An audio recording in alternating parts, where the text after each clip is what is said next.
Okay. I was in that moment. I was basically telling him, "You have to propose, or if you don't propose, or you should never leave me again." Okay. So in that moment, I okay. was also manipulating him. Mm. So it was a mixture of this thing of, if you want to go home with me, you have to know what it means. So be prepared. After that must come the proposal. I was worried that he might react to things in a way that hurts my mom. Okay. Like he doesn't want to eat certain things. Okay, Or yeah. he's disgusted by going to the toilet, for example, which is a Ooh, plump's the clo. toilet I was question, really scared. I was yes. really scared Yes, of how he yes. was going to take the toilet. Mm. And I should have told him. Yeah. I didn't tell Yeah, him. yeah. So those were the things that I was scared about instead of talking about them. Instead of talking about them. I know. That is exactly what I think, because when I took my boyfriend, he came to visit now after we had met, and he came to visit. So we went to my family. And now, in hindsight, I think there are so many things I should have explained. Yeah. That I did not. Yeah. I did not talk about. I did not explain. Yeah. When you talk about the toilet, that was something that, I didn't consciously know that I was scared of it until he said, "Can I go to the toilet?" Like, oh my God. I thought I had to make this experience for him and improve it. Make it easier for him. Make it easier for him. But ultimately there was no need. Today I know that I didn't trust him with my home. Yeah. You did not trust him with your story, and I did not and who trust him you with were my story. really are, Although yeah. he was really a good man. And at that time I also really used to love him. I did not trust him enough with my story. Like, this is me, you take it the way I am. You have to, like, he has to prove it. Yeah. By yeah. accepting and doing exactly what. Exactly. And I got get so that. irritated when he behaved differently. Like, don't you like this? Like, what is so disturbing to you right now? Not really appreciating the fact that these things are all new for him. That maybe he even needs time to be able to, to get used to some Adjust, things. adapt. If he ever gets used to such things, but also giving him some grace of, this is also not something I'm used to, and I don't necessarily have to like that. You like traveling with matatu, it's okay. Show me one time. Yeah, let me have the Let me experience. have the experience, and then let me choose if I want to go with a matatu or with a taxi. Yeah. But I did not give that choice. I was like, we are going with a matatu, we are going with a matatu. And then this is how we do things in Kenya. Yeah, this is I can imagine. I mean, you are such a person. And when he came to visit for the first time, You told it's me it now to him. giving him this story.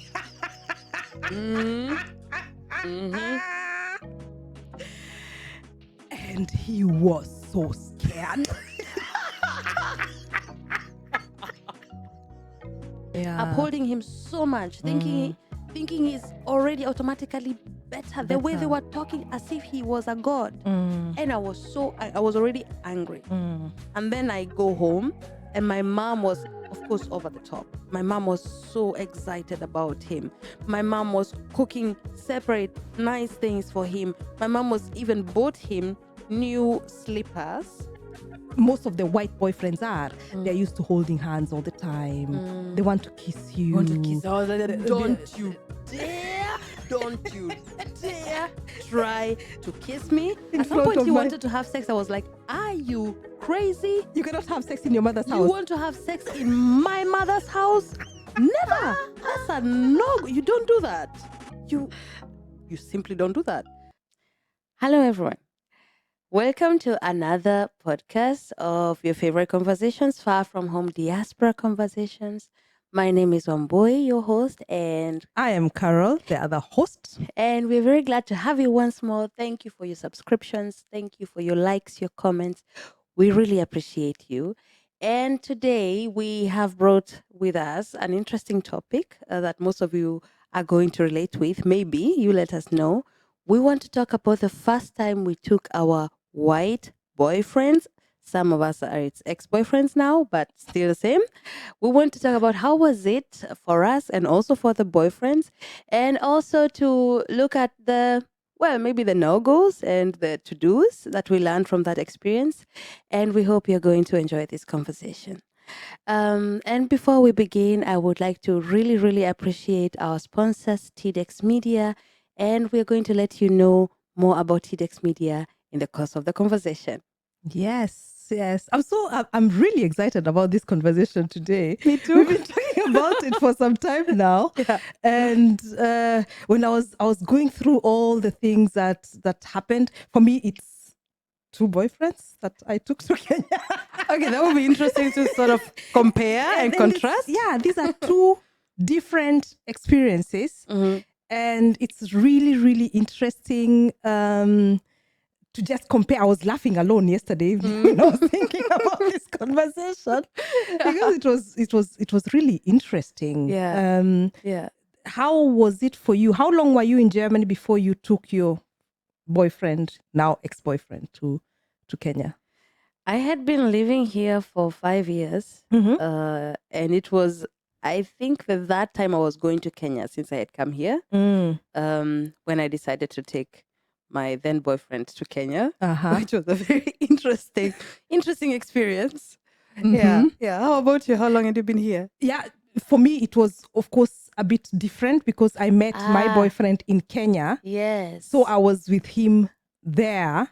Yes. So I think for me, it's more when I took him to my family, when he came to visit. That is what I relate more to because that was like a first time for me. It was me taking him to see my life now. Because when we met at the Kenyan coast, I told the story of how I met my German boyfriend. If you haven't listened to that, go and listen to that story. Go back for it. It's a funny one. Yeah. So when we met at the Kenyan coast, that was like, just like meeting on holiday. So it wasn't really their life that I was living and wanted to introduce him to. So for me, it was when he came back the second time and I went to introduce him to my family. And then for the second boyfriend, we came from here. So that's so different. that was a different story. That was a different story. Okay. Yeah. That will be interesting to see how different that was. Yeah. Why you how what was going through your mind in the flight, for example? So were you going through the things you wanted to show him, what you were going to tell your family, and how was it for you? Maybe a bit of background information. Yeah. I had been with my boyfriend for around 4 years, I think. We had been together for long. We had even been living together. Okay. But we had never really considered going home, which was always from my part because I knew that once I took him home, my parents will take it that we're getting married. Okay. And for me, it was very important not to take many boyfriends home. I had never taken any man home. So it was important for you to take the one. It was important for me to take the one because, in Kenya, when you take a man or a woman home, you're saying something. Yeah. It's not like here. It's not Here we got to know each other. They bring them with 12. They come home. They come home and they say, let's eat together. Yeah. You don't do that in Kenya. No, you don't. No, you don't. Yeah. And so when we decided to go home, it was actually when my younger sister was getting married. So it was important for us to go home. Yeah. And I had told him, you should know that this is probably what it will mean when we go home. Okay. It will mean for my parents that we are getting married, and it doesn't matter what I tell them. It's for them, this is what it means. Or for us. You're introducing your future husband. Yeah. And he said, okay. So but were you intending, or was it you just told him to be prepared for that? I told him to be prepared for that. But there was no intention of getting married as such. I was always very passive about me getting married. Okay. I always thought if he wants to get married, of course we'll get married. But I never asked myself, do I want to? I was never raised to ask myself if I want to marry someone. I was raised to think they'll ask. If they want, they'll ask. If they want, they'll ask, and I'll feel aufgewertet. I'll feel like somebody like needs they're doing something me, really good for me now okay. if they ask me. So I think I was also being very manipulative, if I'm being honest.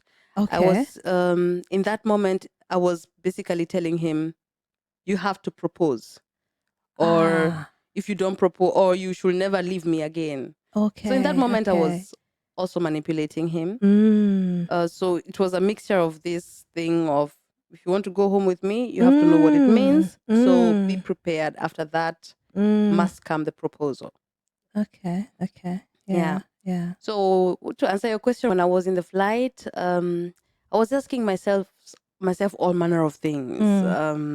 I was of course scared of how he will react to my family. I was scared that he might be disrespectful to my family, to my mom.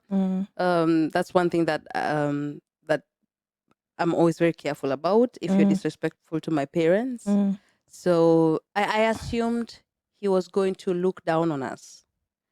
Okay. And because I come from a relatively poor background. This doesn't mean that all Kenyans are poor. It just means that my family was relatively poor. So part of me did not want to show him that. So it was with very many mixed feelings. Yeah. But why were you thinking he would be disrespectful? Is it how you thought your mom would receive how he is, because that's how he is, the way they are here in Europe. There's a level of respect that we show our parents or elderly people in Kenya that is not very typical here.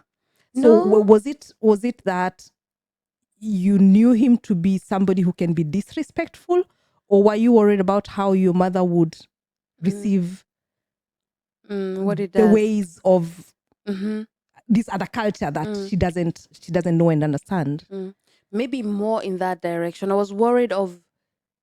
I was not worried he will be specific. Who will like be disrespectful to my mom. He was not that kind of a person. Okay, that was my question. Yeah. I was worried that he might react to things in a way that hurts my mom. Okay. Like he doesn't want to eat certain things. Okay, Or yeah. he's disgusted by going to the toilet, for example, which is a plump's the clo. toilet I was really question. scared. I was Yes. really, really scared Yes, of how he yes. was going to take the toilet. Mm. And I should have told him. Yeah. I didn't tell Yeah, him. yeah. So those were the things that I was scared about instead of talking about them. I know. that is exactly what I think, because when I took my boyfriend, he came to visit now after we had met, and he came to visit. So we went to my family. And now, in hindsight, I think there are so many things I should have explained. Yeah. That I did not. Yeah. I did not talk about. I did not explain. Yeah. When you talk about the toilet, that was something that, I didn't consciously know that I was scared of it until he said, "Can I go to the toilet?" You're like, oh my God. Where? And I was at my brother's place. My brother still lives, one of my brothers still lives where we were born in Nanyuki in Majengo. And he's very comfortable there, and he would never leave that place. He's okay and he's doing well, but that is his place. And I would never even think of taking him away from there, because he would never be a happy person. He's the happiest person alive. And when we went there, and my boyfriend said, "Can I go to the toilet?" I panicked. Because I had not given a lot of things some thought, especially about him. I was so worried about how my family would receive him than how he would react to many things. So for you, it was the other way around. For me, it was the other way around. That's why I thought yours was interesting. Yeah. For me, it was, how will my family receive him? Because I had this very, very tight relationship to my brothers and sisters. It was not even more my mother, maybe also, but my sisters and my brothers, because I know how we talk about people. I know how we talked about other people's boyfriends and girlfriends. So I was like, what are they gonna say about my boyfriend? And were you worried they wouldn't like him? Yes, that too.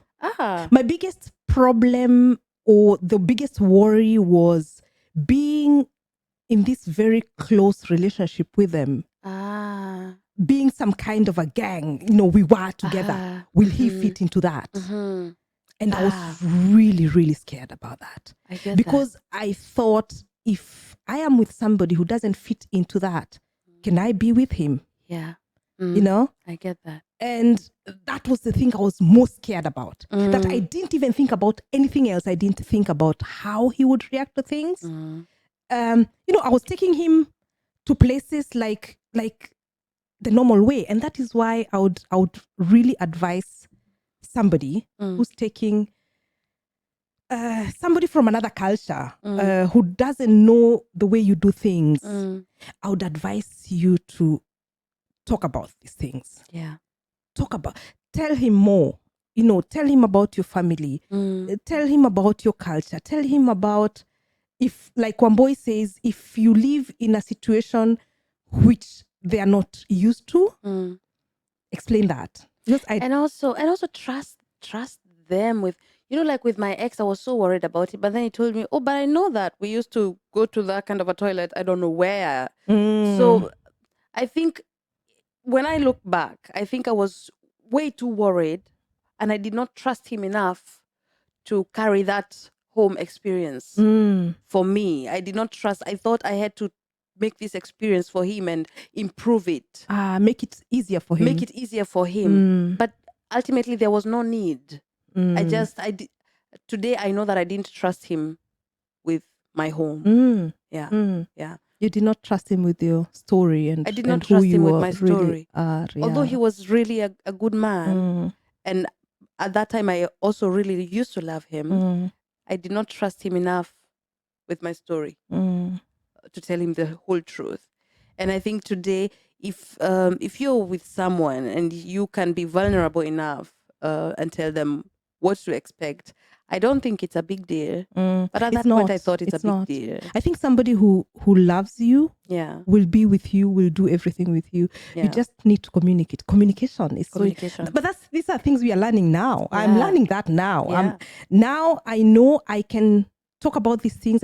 And many people will know from this podcast. They'll know about us anyway. Anyways, exactly. Yeah. Yeah. But that is because we are comfortable talking about these things now. Yeah. I don't think I would be comfortable talking about this 10 years ago or 15 years ago. No, it's a process that you grow into. I wanted to somehow hide, this poverty, and not wanting somebody to see how we grew up, and not comfortable with my story.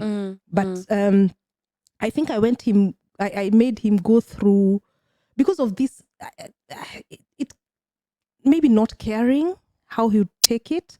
I did not give it much thought. Like I said, I was worried about my family, but not necessarily him. I would if I was given the chance to do it again, I would do it very differently. I would be more considerate. Like, there are things, when I'm in Kenya, even now, I always move with matatus. I hardly ever take a taxi. Hardly ever. And when we went, I was like, the way I am, you'll take me the way I am. I'll show you everything. Like, I'm not doing anything different. So it's 10 a.m. in the morning, we are going into matatu.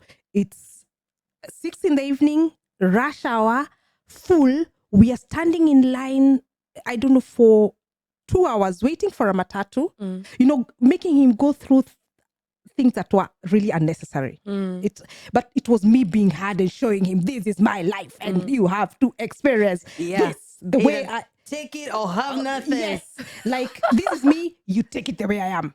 You have to, he has to prove it.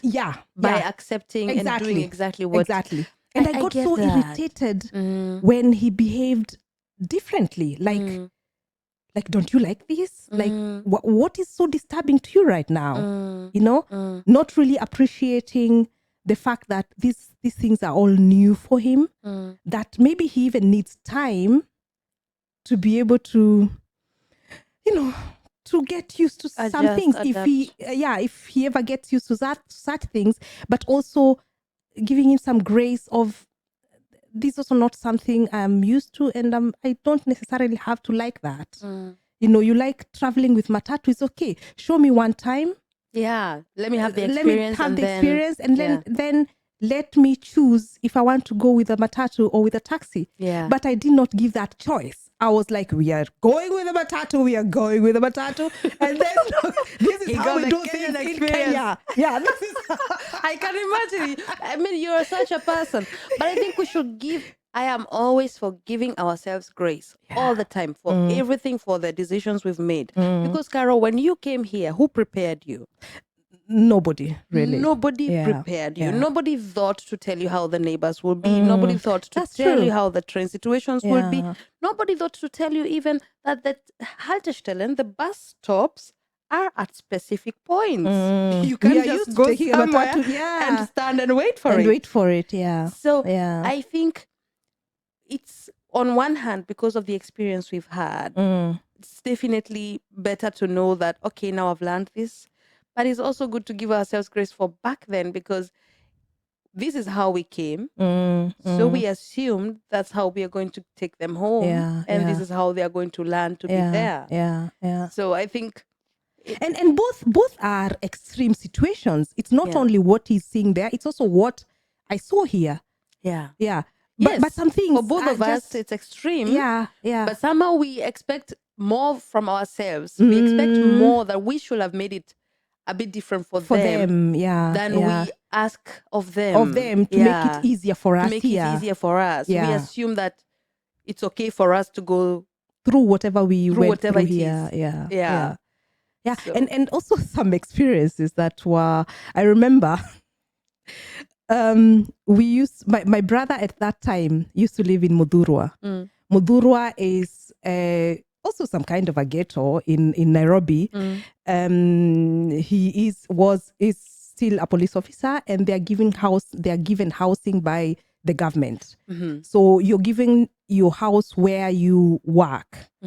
And saying a house is exaggerated. It's just a room. So it was a room made of iron sheets. Not only the roof, even the walls were iron sheets.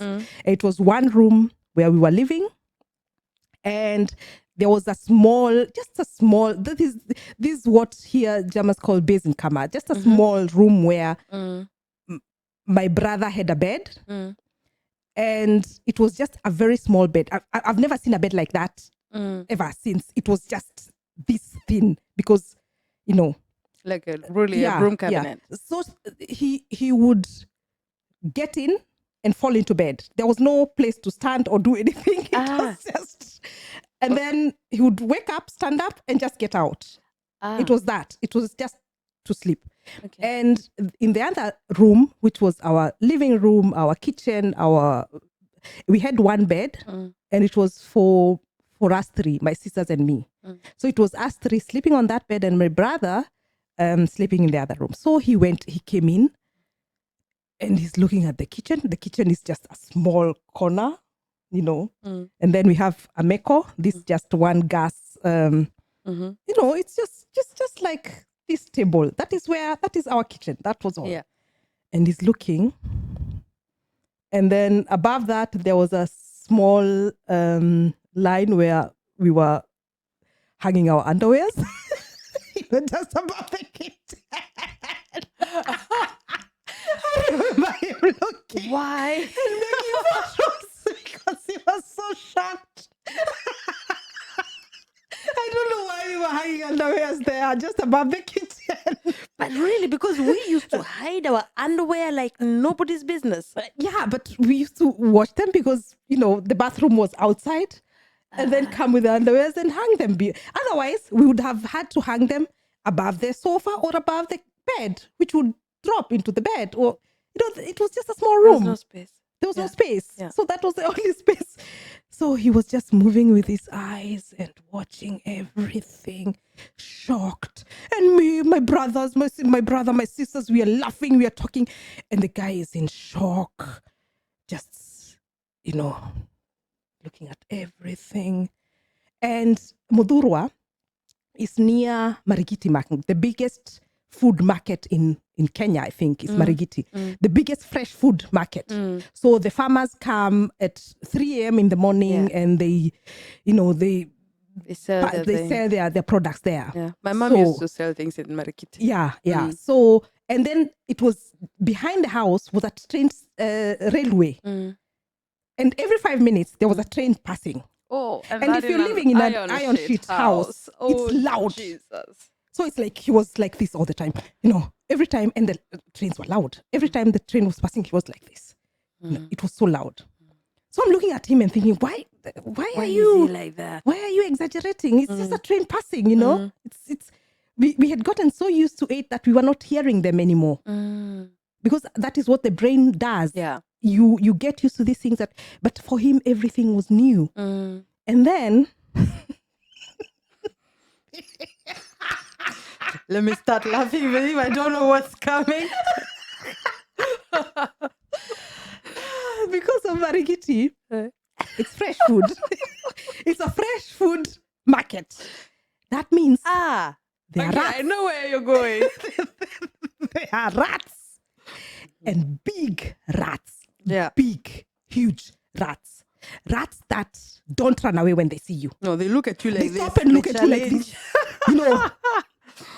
And you run away and not the rat. I will also never challenge a rat. And these things, these huge rats, I was so afraid of going to the toilet at night because they were everywhere. And you just go out and find a group like they were just chilling outside, a group of rats there, and they were not even getting into the house because they had enough. Marikiti, they had enough to eat. Yeah, why would they come? They even had more than we had in the house. Yeah. So they would. But one time, I think we left the door open and one came into the house. Shit. And you don't know how to chase that thing away. You just leave it to see in your house. And that is the first time I saw my brother scared. I've never seen him scared, ever. So it's us on top of sofas and running around and just not knowing how to do. You're chasing it. Go. As if the rat would hear you. As if it cares. It doesn't care. It was just there. It just didn't find its way out. And it's not is doing your boyfriend anything. also there on the sofa? No. Oh, this is another this is another time. So we are all scared and we're jumping up and down and it's just sitting there, doing nothing. And so now with my boyfriend, we all thought this story was so funny. And when he came to visit for the first time, it's me now giving him this story.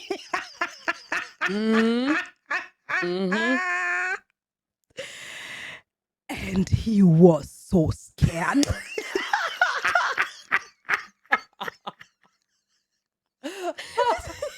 And we are laughing, all of us are laughing. And the guy doesn't know whether to put his feet up. He's just now looking under the tables, under the chairs, where are the rats now? And for me, this was just a funny story. It is scary though. For us, it was funny. That's what I'm talking about. I'm saying, the things you're used to, the things you find funny is not necessarily what this person will find funny. Yeah. And I think if he would have known how to get back to the hotel, he would have gone. Yeah. But he didn't know. He was in Marikiti, in Mudurwa, and in Mudurwa you won't find your way to town or wherever. And he didn't know how to ask for a taxi because I had not shown him. Oh, poor dude. He was like totally he was 100% lost. dependent on me to get from A to B. So, but that was really bad. Now, in hindsight, I know I should not have told such a story. At least not in the beginning. Not there in the house. Maybe I should have told the story somewhere else and later in life and not on his first visit, After some progress. Yeah. I really, when you have other stories to other positive stories, other nice things. But I just that was something that was, I think, scared him a lot. Yeah. And he wasn't used to this, but I was forcing him into so many things all at once. Not consciously doing. Sometimes that one of matatu, I consciously did it. Like we are traveling with matatu, but some things I was not aware of how different and shocking some things would be for him. Yeah.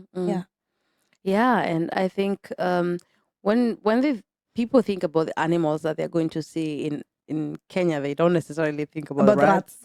They think maybe they're going to see an elephant. Yeah, on the street. Yeah. On the street, but they don't consider. I mean, there are also rats here in Germany. Yeah, you also see them running around in churches, on the train Everywhere, station. yeah. You see them a lot. It's not like there are no rats here, but in this feeling of there's a rat in the house. Yeah, It a big one. is a big one Not that a is small, challenging nice you. mouse. No. Yeah. Yeah. It is scary. Yeah. Oh my God. So what was the one thing that maybe you regretted having shown or told him? Here's a quick one to tell you about our sponsors, TDX Media. I've been working with TDX Media for about 5 years now, and this has saved my life, literally saved my life. TDX Media has a way of helping you to optimize your office work. So I am a very chaotic person. My office was looking like you can imagine it. And then TDX Media came and they really helped me to optimize the processes, especially the processes of how I work, what should happen when, they came and advised me. They came and sorted out most of my files and all that, because I am not that. And then my website, it's beautiful because it is being maintained, it is being serviced by TDX Media. And then the CEO of the company, Christian Tiedemann, who does all that, comes to you, advises you, he talks to you, he listens to your needs, and then crafts everything according to how you need it, but adding his professionalism in everything that he does, such that at the end of it all, and he will not use anything he doesn't think is okay for the person visiting your website. So if your photos are not good enough, then he'll not put them in. And that is the level of professionalism that I need when I'm working with someone, so that they just don't do everything I tell them to do. They tell me, okay, it's your website, but it has my name on it. So he will not do anything that is not professional enough. And the other thing is event management. Guys, these guys are so organized. TDX Media is so organized. They have taken control and over. They organize our African festival, which happens every year. So I have nothing to do with it. The first year I organized it myself. I almost went crazy. And nowadays I just get calls, or when we're talking, it's a yes, no, and I have nothing to do with it. It's the best thing that ever happened to me. I love working with these people. I love the way they, present themselves in a way that is, I will talk about professionalism the whole time, because that is what they are. They are professionals. And you see that in everything they do. When they're doing consultations with you, they are very specific in everything that they're doing. You can only be satisfied when you're working with TDX Media. And I'm so glad that I have trusted us now to sponsor our podcast. And I've been working with them all this time, satisfied with their work. I'll continue working with them. So please visit their website, www.tidix.de. That's www.tidix.de. Visit them, because you'll be doing yourself a favor. Thank you so much. Maybe the rat story, but is there something? The rat story. I think I regretted more not saying than saying. There isn't much I said, but there are things. Okay, when we went to my mother's place, and my mother grew up in the colonial time, so she has this respect for white people, for whiteness. And when we sat in the living room, she wasn't feeling comfortable sitting there, because for her, when she was growing up, the living room was for the white person, and they were always staying in the kitchen because her father was a cook a chef during the colonial time. So their place was in the kitchen. Their place was in the kitchen. And their servant quarter, their room. So all this time, my mother was not sitting. That's her living room. Oh my God. But she did not, she wasn't comfortable coming in there. Oh my And this is God. something he did not understand. Doesn't your mother like me? Doesn't she want to see me? And I did not even have the words to explain that. And your mom? Time. Did your mom have the words to explain that? Of course either? not. No. That's she was the just, thing. Yeah, it's okay. You guys can eat there. And, she just said hello and then she disappeared. So it's like there was nothing like sitting together. And even and of course also because of the language. Yeah. That I'm appreciating these things more as time goes by. But that time I was also feeling a bit hurt from my mother that she's not coming to be there with us, or showing more effort. Showing more effort. And I was telling her I would translate, but then of course she maybe even was feeling ashamed that she cannot speak English. Yeah. And so it was a very tense situation having him at my mother's place. I didn't feel comfortable at all with both of them, even for him and for my mother. So I think I wanted to disappear as quickly as possible. It was different with my brothers and sisters because they could speak with him, speak English and all that. But at my mother's place, it was a very tense.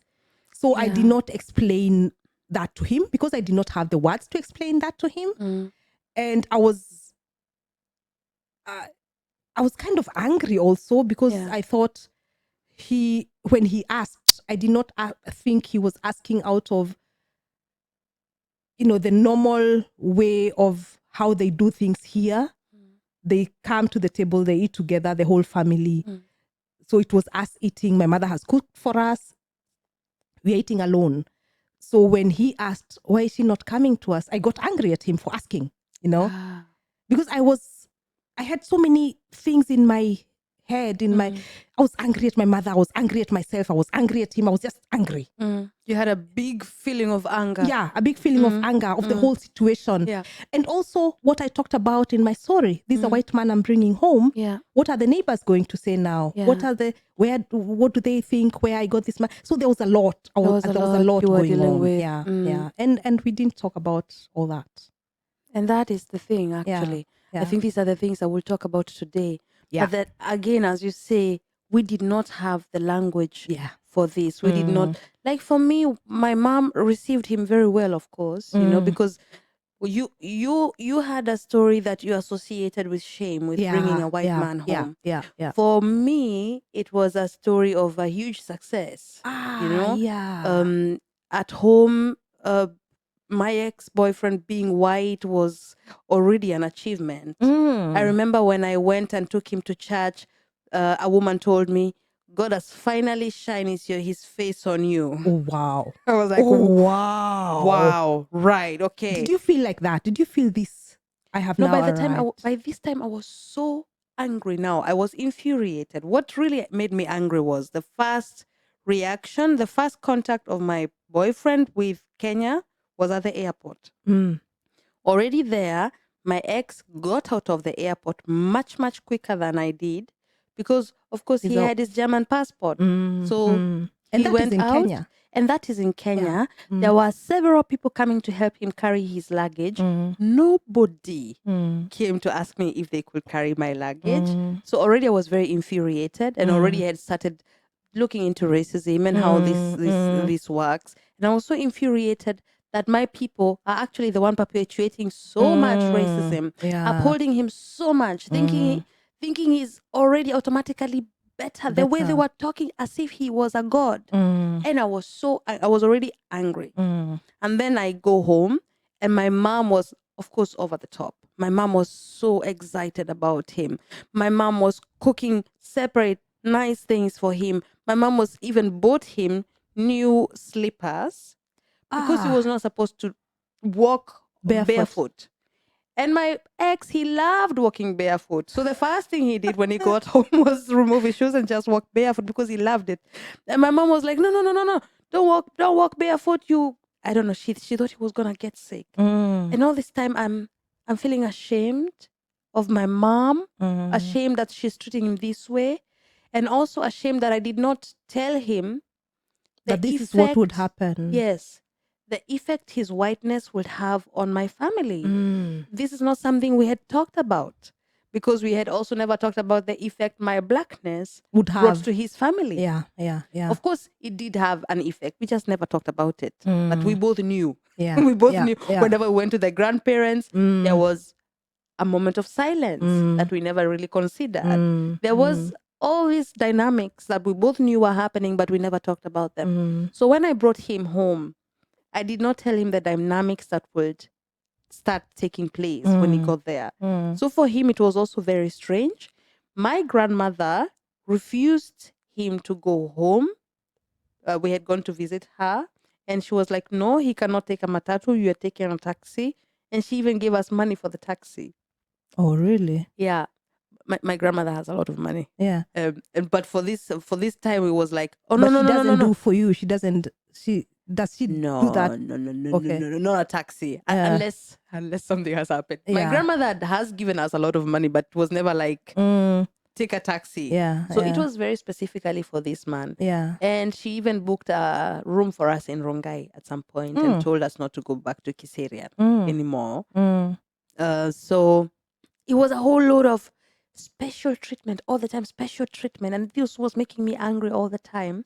So I think the way my people received him, at least my mom, I would say, my mom was the one who was very much overjoyed and people in charge. My siblings were totally different. Cool, they were cool about him. They talked to him. And my ex was also, he was young and he was quite quiet, but he could talk to them also. But there were very many dynamics that we should have talked about. Even me taking him to my other grandparents in the upcountry. These are things, it was such a big shock, you know. He was a white man.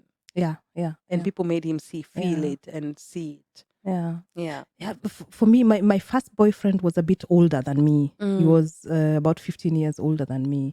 So there was also the issue of that. It was not much older, you know. It was not like I was right with now, a grandfather. Someone is 45 years, it's not 15 years older. It's not very no. It's okay. But then I was kind of thinking, what will people now say when they see him? He's older, and there was all that. It was more this fear of what people will see and what people will think, and the other thing we should also maybe address is how most of the white boyfriends are. They're used to holding hands all the time. They want to kiss you. Don't you dare try to kiss me. In At some point, he my- wanted to have sex. I was like, are you crazy? You cannot have sex in your mother's You house. want to have sex in my mother's house? Never. That's a no. You don't do that. You simply don't do that. I don't think I will even ever be able to. It will be like, oh my God, that's impossible. And for him, it's like, The normal. why not? Why not? He doesn't get it. Yeah. So I think, these are the things we never talked about. That we really that is should not. have. It's our mothers are used. Or our people are not used to seeing that all the time. Yeah. That you're holding hands all the time. Yeah. That you're kissing. Yeah. I mean, right now you go to Nairobi, of course, it's You see normal. that, But- but that is not how I grew up. Yeah, I didn't neither. see that. Me neither. When I my never boy, saw when my my brothers, mom and my dad holding hands. no. So it's a very awkward thing Yeah. when he's trying to hold your hand and you're like, no. and then it creates a lot of tension between Yeah. you two Yeah. because he cannot understand why you're doing that. Yeah. So you do that all the time. Why Why all is of it all of a sudden? now that you can do it? Yeah. Or when we sit, because I know when we sit next to each other, he'll want to hold me. So I used to sit very far away from him. And then he would try to come to me and then I would move. It was just, Poor guy. And it's not because I didn't like him or I didn't want to sit next to him. I just knew that it would be awkward for everybody else if we start now holding hands. And maybe this, like we say, these are things we should talk about before we get there. Yeah. For it to be also easier for them or for your boyfriend to know that it's not like I don't like you, it's not like I'm ashamed of you, because they think all these things. You're now ashamed of me, you don't want to now, all these things. And just explain to him, this is not something they're used to seeing all the time. So we can do it once, but we cannot do it like we normally do it. I have no problem with that, but it's a very awkward thing now for my mother to sit there and we are holding hands and we are kissing. Yeah. We do it in front of your family because it's normal here. Yeah. But we cannot do that in front of my family because they're not used to that. Yeah. Yeah. And now also the thing of, and this depends on the person. We're not saying that every white boyfriend is like that. My first boyfriend was very, I think also he's not very open to also talking with strangers and all that. So he was all the time like an accessory, you know? It was like a handbag. Yeah. So I had to have him look good all the time. Okay, that is infuriating. Yeah. And at some point it gets tiring. It does. Because when I am there, I'm also with my family. And we speak Kikuyu and we speak Swahili. And there's no way I can translate everything we are saying. It's not possible. Yeah. It's not possible. No. And some things simply cannot be translated. No. And when you start laughing, you know, I understood that more when we came to Germany, because at that point I had not come to Germany. This is the difference now. Yeah, I had not experienced that. Okay. So he was just there and all of us are laughing and talking and he always wanted to go away with me. And I did not understand that because that is not how I was used to having relationships. Relationships were when my brother had a girlfriend, he would bring her to us, would sit together there, we'd eat together, we'd do everything together. And then it's time to go to bed, they go to bed together. So for me, it was like, dude, we are going to bed together later. So why do I have to be with you? That's already a lot of time. That's a lot. Those are more than 8 hours. We are spending together. You know? Why can't you be comfortable with that? Where do you want you guys to go to? You know, this spending time together. It's us in a restaurant somewhere alone. And I wanted to have my family with me all the time. So we invite them to dinner. We go to my brother's place. He was already afraid of that place because of the rats. But I want... So that's where we are going. I want to be with them all the time. But he wants to be with me. And I could not understand that. Why now? Because we are together at night. That should be enough, you know? That was different for me because I had already lived here for a while, you know, and I am the one who was taking him away to go show him things, to go, because I knew by now already what you need to see when you get there. Yeah. And I had also never had a boyfriend experience. I had never known, I'm the firstborn, so I had never known what you do with a boyfriend. And even my aunties, I had never seen anyone bringing anyone home unless they were getting married. So it was this whole thing of courtship and people talking about the marriage and the wedding. And so there was never this, we're just dating and you're now here. So for me, it was also very awkward many, many times. And with us, it was also during the wedding period of my sister. So there was a lot of wedding dynamic talk. wedding and and I think he was freaking out because people were telling him, no, don't worry. Like in our home, when someone is getting married, the women come with a lot of lesso. This is like wraps that you tie on the waist. So they come with a lot of them and everybody gets one. So the women kept telling him, don't worry, you guys can take now these ones. He had already been initiated to this marriage that he was not yet ready for. And I think he was constantly a bit scared. He wasn't really ready for. No, I think he freaked out. in the end, he really freaked out because everybody was like, and you're the next ones. And of course, it's a joke, but he doesn't know this. He doesn't. It's half a joke. Of course, people want you to get married. Yeah, it's half a joke because they want to, and especially a white man in the family now. And they were telling him now how many cows he has to buy. You know? Okay, So, that's true. And that is a joke, but he didn't get it that way. Like you have to have so much money to get married here. I think that really, really freaked him out. Yeah. These things are just and they're different for everyone because I now, after I separated with my first boyfriend, who later was my husband, I met somebody else, Mwangi, the guy you people know. Mwangi, we know him.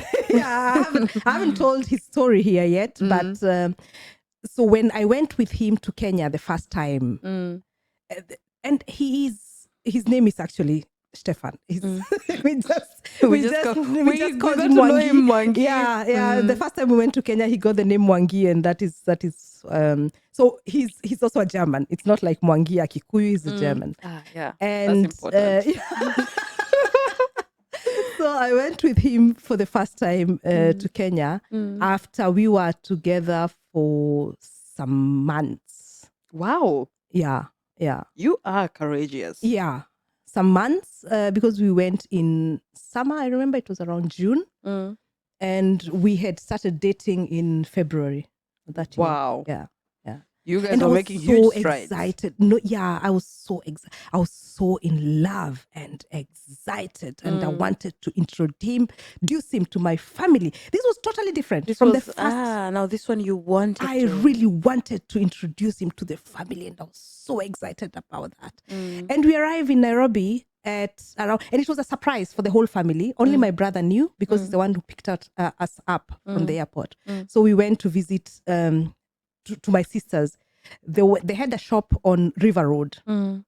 So we arrive at around 3 in the afternoon, and so we get into town at around 5, and it's River Road. Oh no! Everybody is coming from their workplace and moving towards the bus stops, and we are moving in the opposite direction. Oh Lord! So there are these huge amounts of human beings with on foot, with everything you can think of. There are cars, there are matatus everywhere, loud. Yeah. If you have never been to River Road, it's an experience. Everybody should. It's an experience. Yeah. It's and I would take every white man. I would take him to River Road to experience that. So I think I've never been there actually. Really? Yeah. Okay. I'll take you, not the white man. I'm very green actually when we come to Kenya, but conversation for another day. I told you I love just walking in Nairobi, and that is something that excites me. This many people. So I was just walking with him and my brother, and this guy is so cool. Like Mwangi is the coolest guy. He's just walking in front. He's not holding my hand. He's just walking in front, and he had his wallet in the back pocket. So I was trying to walk.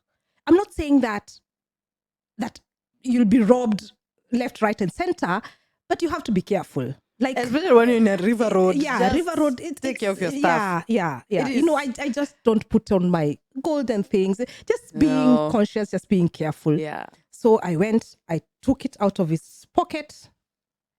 And he's not even looking. He didn't notice. He was flashed. And the thing about him is that he's so cool about it. He did not show fear. He was just like a small child in Disneyland. That's how Stefan was. He was interested in everything. Just looking. All these people, where are they going? Smiling at them, saying hello. He was saying hello. Yes, saying of course hello he was to saying everybody. hello. That's him.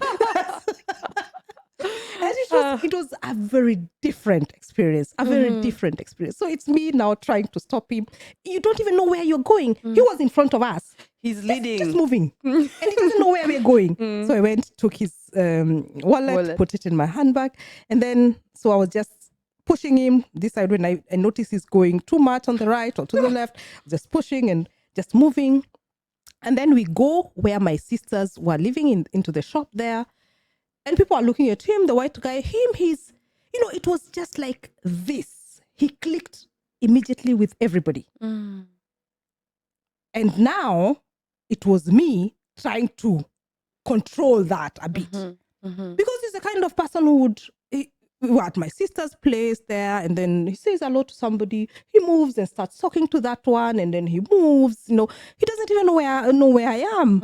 And it's just, you are no longer important. Yeah. And that was a different experience. Yeah. And I did not have to explain everything. And he was okay. And he was, I remember one time we were at my mother's place. In fact, with my first boyfriend, we did not spend the night at my mother's place. We did not spend the night at my sister's place. We were just spending the nights in hotels. Because I didn't, like you said, I did not trust him with that, that he could handle that. I felt he would not be comfortable, using the toilets. But with Mwangi, hey, we could sleep on the floor, he wouldn't at mind. my sister's place, everywhere. He was just one of us. He became one of us immediately. He fit into the gang. Yeah. It was like that. And so there was one time when it rains in Turukuma, where I was born and raised, not born and raised, later in life. When it rains. And then the mud in that place is the one that sticks in on your shoes, and it gets more and more and more. And your shoes are looking like this. It's got because the same. Yes. Actually, I don't know why we did not do not now Schneemann, Madman. Yeah. We did house. We did cars. We did and other houses. Things. Yeah, and it's just sticky. We never did that. Were walking, Why did we not and do it was that? raining. Yeah, maybe we should introduce it. We should introduce that. Yeah, and walking, and his shoes, and he's so excited, and he's laughing about it, and everything was just like I said, it was like a child in Disneyland. Everything was new and exciting, and just appreciating everything. And then, so all of our shoes were looking like that. Mwangi wakes up in the morning, takes a panga, and starts cleaning everybody's shoes. Wow. And then they wake up in the morning. My brother's girlfriend was there. She wakes up. Oh my God, the Mzungu is cleaning our shoes. No. Let him do it. Yeah. He was eating everything with us. He was just sitting there, When we went to town and I told him I want to go to a salon to do my hair. It's okay. So he goes into a pub and sits there, and I come back 3 hours later. I meet my new friend. He's telling me now to meet his new friends. But he's that kind of a person, isn't he? That kind of a person. Because even the first time I met him, immediately we had things to talk about. Yeah. I don't know. Yeah. We never sat there without knowing what to say. I think it's also the people. I think one of it is I don't trust you with my story, but there are people who make me feel like I can't trust them with my story. And he knew my story. I had told him almost, I think, everything. He's one of those past people that I opened up to very easily from the very beginning. So he knew everything. He knew everybody. I think if you asked my first boyfriend the names of my brothers and sisters, I don't know if he would have gotten all of them right. But Mwangi knew everybody. And so it's different. All of them are different. And this experience of even... And then I taught him some... Don't do that, please. I taught him some Swahili. Some Swahili words. Which ones? The right ones. Okay. But I also taught him what not to say. And that is a problem. Yeah. It's like when you tell a child not to say something, it's what they're going to say. It's what they're going to say. So we are sitting in a pub on the counter. There's loud music. And so you have to speak loudly. You have to be loud when you're speaking. My brothers, me, my sisters. And Mwangi is there. He's drunk some beers, of course. And he says, I had told him not to say, here in Germany, Wambui, cinema is called Kino. Kino, yeah. In Kenya, kino means something very different. It means vagina. It means vagina. So I told him, please, Stefan. And I don't wait a minute. even Wait a know- minute. I mean, vagina is still okay. You simply don't say Kino. You don't say that. You don't it's- refer to sexual body parts in Kiswahili. Yeah. But we don't say that. No. And I don't know why I thought that was necessary, because why would he be talking about kino in Kenya? Who knows? Yeah, but still. So I tell him, don't say kino. And what Mwangi does is so crazy. He speaks very fast. So when he says, there's a word in German or two words, cook mal. He says it so fast, you hear kuma. Those are the same words. Kuma is also vagina in Swahili. But then we have a lot. See, now we never talk about sexual body parts. We have a lot of words for them. A lot of words, but we never use them. We never use them. So I'm telling him, please, when we're in Kenya, don't say kino. Yeah, and don't Don't say say kuma. kuma. Just say guk mal. Don't even say, because he's not speaking German to anyone anyway. Or So, yeah. So I tell him, don't say kino, don't say kuma. And there was also another one that I can't remember. So we are sitting now at the pub, and he says, he's shouting. Carol told me when I'm in Kenya, I should not say kino, and that I should not say kuma. And everybody Why? is looking Mwangi, at why? us now. And there was a waiter, a very nice guy who was serving us. He looks at me and tells me in Swahili, just, very disappointed in me. Why are you teaching this mzungu? Bad words. Mzungu is a white guy. But it's so, I think we all do that, don't we? We all do that. We insist on doing such things. I don't know why. Why? I saw the disappointment in that guy's face. I felt so bad. And I think it's a Kenyan thing, because nobody in Germany ever told me, don't ever say mushi. No one said that. No. You have to say that one. I'm sorry. I just thought about it. Okay, I'm done. Yeah, so I can't remember that so well. And I'm looking at him and thinking, that is exactly what I told you not to say. And now you're shouting it. And everybody is looking at us. And the disappointment in this waiter's eyes. When he told me, why are you teaching this mzungu? Such bad words.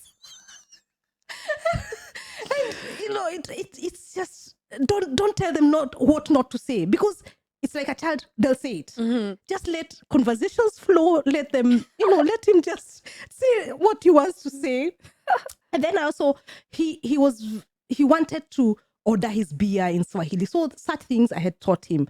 Beer moja baridi tafadhali, asante, such things. And then when we were somewhere, everybody was thinking like, this guy can speak Swahili. So I remember one time with my whole family again, like with him, I was taking my whole family. It was okay. And he loved it. We were all of us. It was a very different experience. So it was football time. We were watching World Cup. And we're sitting, all of us. You know how Kenya is. The German one? Yeah. Ah, okay. Yeah. So we are sitting, and it was England and Germany playing. And Germany really hit England. And my brother is an England fan. So there's this waitress who was serving us. And she comes and serves us. Of course, she's serving the white man. The white man is getting, before his beer finishes, he's getting a new one. And all of us, nobody is looking at us. We just have, hey, hello, see, even me, I want something to drink, please. No, you are an important. So she comes and asks him. And he has like 3 beers that are not opened, and we have nothing to drink. I know. So it's us now, please, me Begging. too, please. Or I take his beer and then he gets the next one. So I had told him, when somebody tells you something and you don't understand, just say sour. Why would you do that? Yeah, I don't know. Now so this waitress is coming and, just talking to him and then... Is that how she was working? And then she I get a feeling you don't like the waitress. I felt sorry for her later because, she comes and tells him, And then now in Swahili, I hear you're speaking some Swahili. Maybe when I'm finished working, I can go home and teach you more Swahili. Sawa. And the guy says, sawa. Because sawa means okay for those who don't know Swahili. But wait, is she just going over your head and hitting on your She came, boyfriend? the funniest, the strangest thing ever. Strangest thing. That time, that was not our first time because I already had my daughter, our daughter, which was really, even for a almost blind person, you can see this child is half white, half black. So the most probable and that's comes, the father. Yeah, and she comes to me with my two sisters were there, my brothers. She comes to me and asks me, "Is this Mzungu alone?" And I'm thinking, okay. And me, you know me the way I am. You said, said yes. Yes, he's alone. And then she asked me, "This kid is not his?" No. I told him, no. I told her, no. This kid is from Karanja. Yes. He's not Mwangisi, this Karanjas. He's from Makonge. Now, because she thinks this Mzungu is now alone, she has seen the chance. And she's coming and dancing in front of him. Oh, you don't say. Yeah.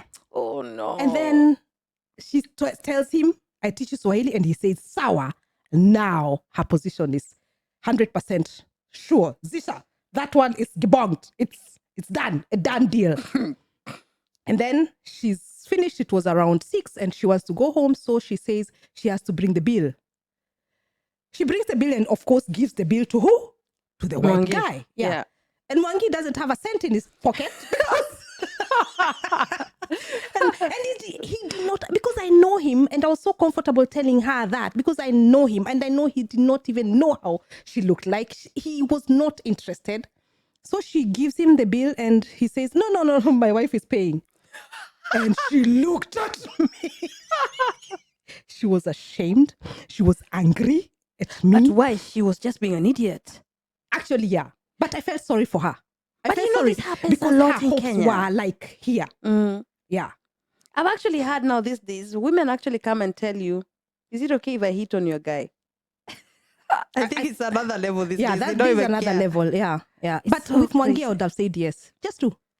The guy doesn't even, when I told him that later, he could not even, and he said, "Oh, scheiße, I don't even know how she looked like." But that's him. So next, please, when you go with your boyfriend to Kenya, don't tell them to say sawa to anything. They could get into trouble. Don't. Or you tell them to say sawa and you have a good story. Yes, that's true. But if somebody who can go because of this sawa, not good at all. So what are we telling them in a nutshell? In a nutshell, communication. Communication. Yeah.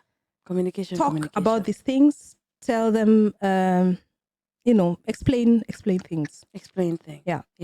And let them know that when they get, just like when we come here, we have a black experience. When they go home, they are going to have a white experience. Yeah. Tell them about that. Prepare them about that. It's important. Yeah. It's important for them to know this might happen to you. Yeah. Because I remember with Mwangi, there's also a guy who told him, "You are the people who are stealing our wives and I will kill you like a chicken." The guy was drunk. We were really afraid. He was drunk and I think he was on drugs and I saw Mwangi was really afraid because he was following us and we were thinking, now if he has a knife or something, I will kill you like a chicken. What? Yeah. So we just communicate all these things. Be honest. Be honest with your boyfriends. Yeah. And please don't instill fear in them. That is also something we do. Yeah. Like, don't go to that place. Like, don't take a Honda. Don't take drinks. Don't. It's no unnecessary fear. Yeah. Don't They're not fragile. No. And let them have their own experiences. Yeah. Leave him alone in a pub. Let him talk to people. Yeah. Different people. Yeah. I think that would be my advice to somebody who's going with them, and explain a lot of things about your family, how our culture is, what to expect, what your parents might say. If your parents don't speak the language, like they don't speak English, or explain a lot of things. Yeah. Communication is the key. Communication. Talk. Yeah. Wow. This was fun. It was. It was. I enjoyed it greatly. And now I know you a bit better. Yes. Yeah. And everybody else. And everybody else. That's what we want, you know. Yeah. And today we are doing the hot question.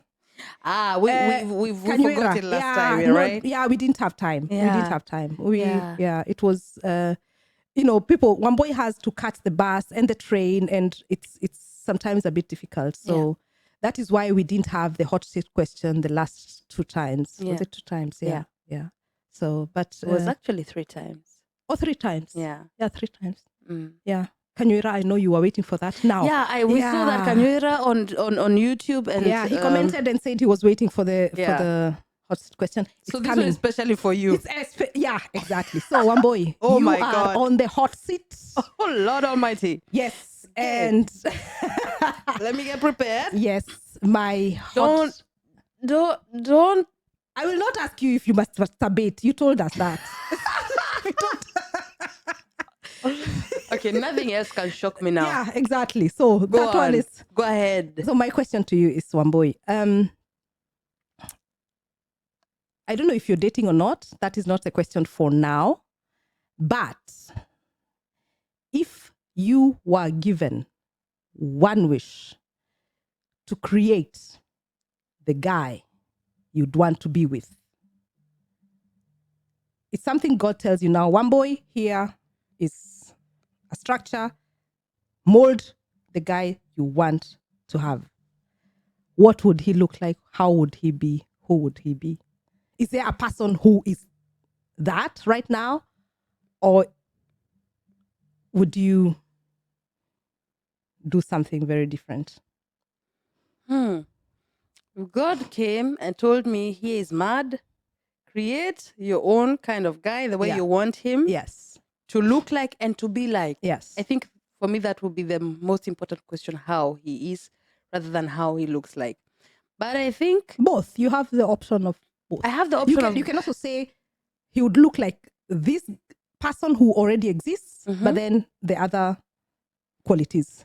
Okay. Yeah. This is how he would look like. He will be black, dark-skinned, taller than me, bitter. He will have dreadlocks. Locks. He will have locks. Well-maintained, please. Well-maintained locks. Yes. He would not be too muscular. Just normal. Not pumped. I don't want someone who's looking like this. I constantly have to fear. Just a normal size. Well built. And how I would like him to be. I would like him to be kind.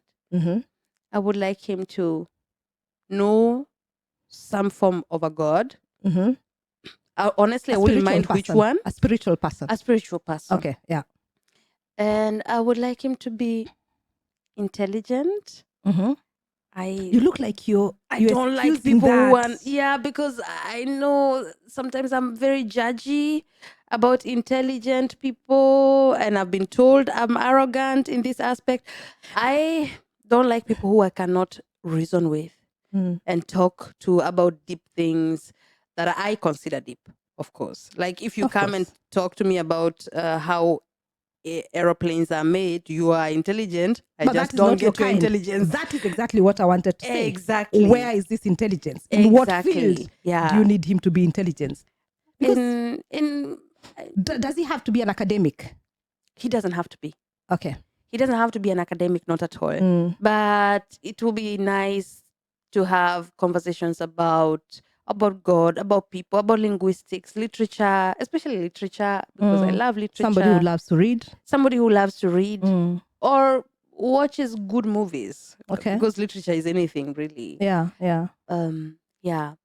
And I think I would also want him to have a job. I don't want him to have to pay things for me, but I would take care of himself. No, but I would want this person to be financially stable. At my age, at this point of my development, I cannot be with someone who's not financially stable. And I know that because I've been with people who are financially unstable, and it's not the money, but it does affect you emotionally.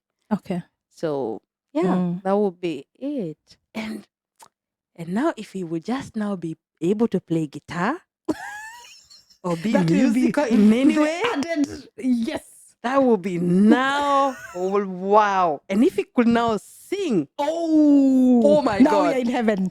Now I will be like, okay, God, I've arrived. thank you. I've I'm arrived. done. Okay. That would be my guy. That's very interesting. Yeah. Does one exist that is near that description?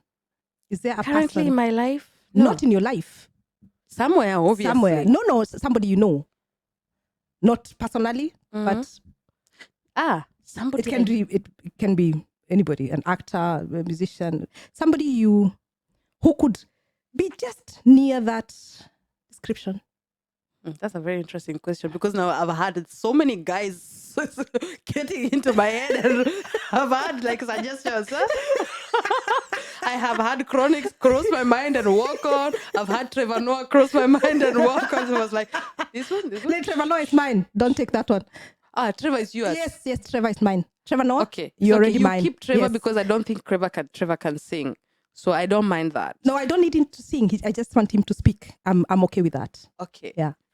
And if he smells good, then yeah. Oh yes. Yeah. He needs to smell good. Yes. that is the first one for me. Yeah. Okay. So which guy? Now Trevor is gone. I don't know. Okay. He doesn't exist. A mixture of one of these Sauti Soul guys with I really don't know. Okay. I don't have one specific person in mind that I say this one is very close to that. Okay.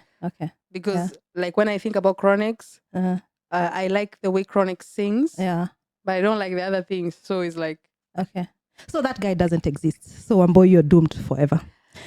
Yeah, that's no. It's really like, are you going to be looking for that? But you ask me, God has given me a choice. Yeah, I know. This doesn't mean I'm looking for a perfect person. No, of course, I know I'm also not perfect. That is what, if you were to create, that is what you would create. But that person doesn't exist. So at some point you'll have to. We'll have to compromise with whatever. Yeah. Oh my God, I'm so sorry. This sounds so arrogant. I'm just trying to be funny. I know I'm not perfect. Please don't judge me, or judge me quietly. Okay. Yeah. Please write in the comments what you think about Wambui's answer to that question. And if you fit my description, write that too. You can also write, I fit your description. And I'll come and meet you. Yes. I promise. Yes. So, thank you so much for watching. This was a fun episode, really fun episode. And, tell us what you think about it. Yeah. Yeah. And at this point, we say, let's see what we have to eat. Yes, of course. This is my moment. Yes. So, see you in a moment. Voodoo. Yes. Wambui, your favorite part of the podcast. I have never served you something sweet. No, so yeah. So today I decided that you have a dessert that's a sweet potato cream with some honey glazed nuts, cashew nuts, and this is a spicy cake. Yeah, this will be good, guys. Let me try. I love my life. Just try it. It's not plant-based, but I'm tasting it anyway. What's not a plant? You say sweet potato, I see. Yeah, but there's some eggs in it. Yeah, that's the thing that's not plant. And plums. And these are colors. Can you see that, guys? These are my colors. I love autumn colors. Autumn is plums and this and orange, earthy colors. Yeah. These are my colors. Grounded. Yeah. And now please help me, because you've put two pieces of cutlery. What am I supposed to use? The cream, the sweet potato cream you're eating with this. And then you have a cake, of course. With a but fork. You can eat everything. Boy, the Kikuyu I can also dive in. No, please don't use them. Just so that the cream, no. Just take the spoon. The spoon will be okay even for the cake. Okay. Yeah. So, thank you. Let me try the cream first. Yeah.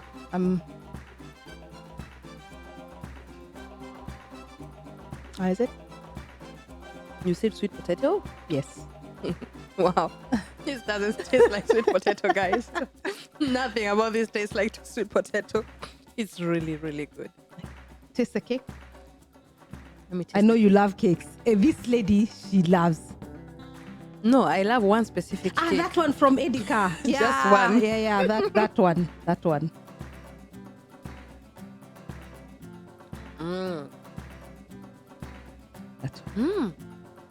Spicy.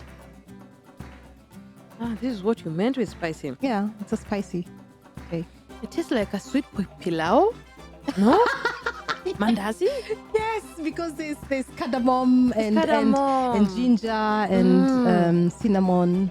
Yeah. So guys, let's let Wambui enjoy this. I won't be having all of this. I'm not a sweet. I don't like sweet things, so I just taste kidogo and then I'm done. Yeah. I don't get it. Yeah. Thank you so much for watching. And see you. Please. Before you go. You know, there's so many of you watching, and we are really, really happy about that. Really happy about that. But could you please subscribe? You know, subscribe, please. Because maybe you want to see some numbers. And, please. Go on. Yeah. It tell helps. your friend, to tell a friend, to tell a loved one, to tell a cousin, and even shows nowadays, grandmothers, they have mobile phones. They must not, but just let them subscribe, you know? Just comment, like, subscribe, and we love you. Bye-bye.